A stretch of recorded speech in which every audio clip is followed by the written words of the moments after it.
دوای نزیکەی 5 مانگ هێشتا لایەنەکان لە عێراق لەسەر پێگهێنانی حکوومەت ڕێک نەکەوتون. هەرچەندە واژوو کۆکرایەوە بۆ بەڕێوەچوونی دانیشتنێکی تایبەت بە هەڵبژاردننی سەرۆکۆماری عێراق لە ئەنجومەنی نوێنەران، بەڵام نامەیەکی مەسعود بارزانی سەرۆکی پارتی بۆ چوارچێوەی هەماهەنگی وادەکەی تەنیا بۆ 10 ڕۆژ دواخست. ئەحمەد حاجی ڕەشید سەرۆکی فراکسیۆنی کۆمەڵی دادگەری لە ئەنجومەنی نوێنەران دەڵێت هەڵبژاردننی سەرۆکۆمار کە لە 11 مانگی نیسان بەڕێوە دەچێت بڕیار دراوە لەوە زیاتر دوا نەکەوێت لە کاتێکدا ناکۆچیەکانی نێوان یەکێتی و پارتی گەیشتوونەتە بنبەست و ئەگەری زۆرە هەردوو لا بە 2 کاندیدی جیاوازەوە بچنە کێبڕکەی ناوهۆڵی پەرلەمانەوە. طبعا دوێنێ کۆبنەوەی سەرۆکی فراکسیۆنەکان بوو لە داڵضیافەی سەرۆکی ئەنجومەنی سەرۆکی پەرلەمان، دوای مناقەشەیەکی تێر و تەسەل زۆربەی کتلە سیاسیەکان لەگەڵ ئەوە بوون کە هەڵبژاردننی سەرۆکۆمار لە نزیکترین فرسەتا کە تێنەپەڕێ لە 48 ساعت. بەڵام دوای ئەوەی کاک مەسعود نامەی شاڕاستەی قیادەی چوارچێوەی هەماهەنگی کردووە کە داوای تەعجیلی ئەو بابەتەکە، بۆیە کۆبنەوەی ئاخر کۆبنەوە بۆ هەڵبژاردننی سەرۆکۆمار ئەکەوێتە 11/4 کە لەوە زیاتر تەعجیل ناکرێت.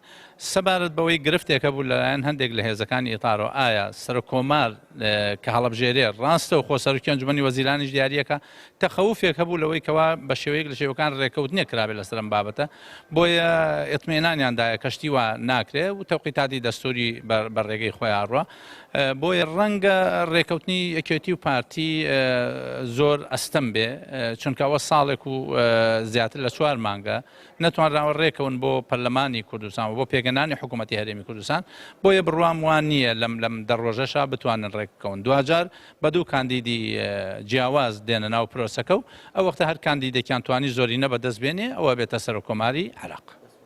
لەلایەکی ترەوە فشارەکانی ناوخۆی پەرلەمان بۆ تێپەڕاندنی ئەم دۆخە تونتر بووەتەوە. بە جۆرێک 229 پەرلەمانتار بە فەرمی داوای دانیشتنی بە پەلەیان کردووە. پارلەمانتارێکی یەکێتی جەخت لەوە دەکاتەوە کە عێراق چیتر بەرگەی حکوومەتی کار بەڕێکەر ناگرێت و پێویستە حکوومەتێکی خاوەندەسەڵاتی تەواو پێک بێنرێت.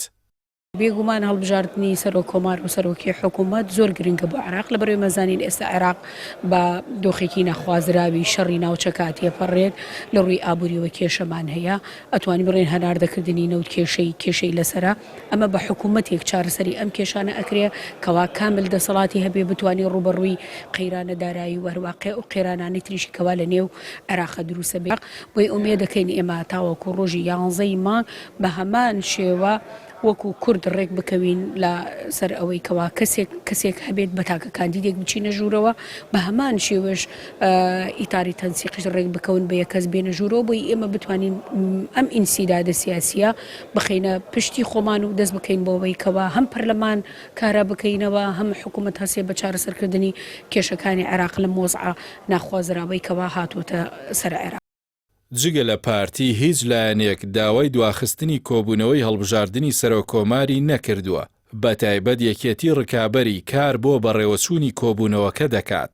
پەیوەست بە پێکهێنانی حکوومەتیش چوارچێوەی هەماهەنگی ئێستا زیاتر لە هەموو کاتێک نزیکە لە گەیشتن بە ڕێکەوتن لەسەر دابەشکردنی وەزارەتەکان.